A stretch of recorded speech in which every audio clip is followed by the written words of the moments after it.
సింగపూర్లో, అమెరికాలో, కెనడాలో, జర్మనీలో ఎక్కడెక్కడ ఉద్యోగం చేస్తా ఊళ్ళో వాళ్ళ బాబాయ్ కొడుక్కో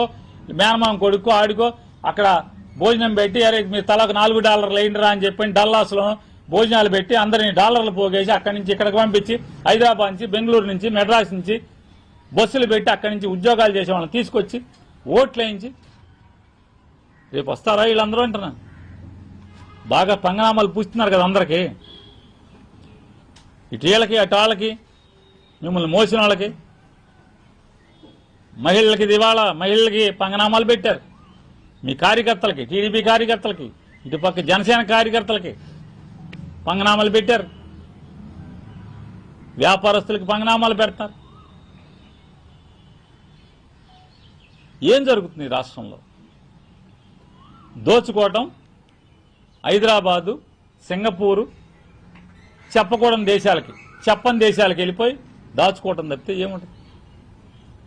జరుగుతున్నది అదే కదా నాన్న దోస్తారు అబ్బాయి గారు విమానంలో స్పెషల్ ఫ్లైట్లో వెళ్ళి దాస్తారు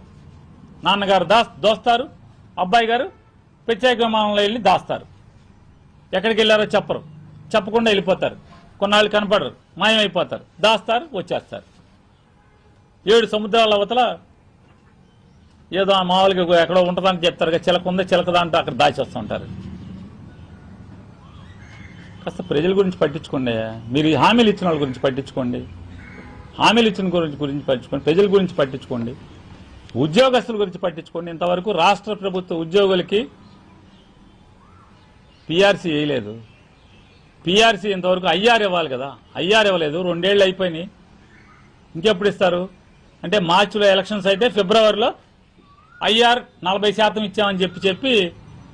రేపు వచ్చే ప్రభుత్వానికి పంగనామాలు పోస్తారా ఏంటి మీ తప్పుడు ఆలోచన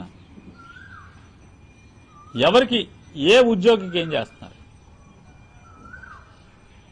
స్పెషల్ పోలీస్ కానిస్టేబుల్స్ ఎన్ని బాధలు పడుతున్నారు అగచాట్లు పడుతున్నారు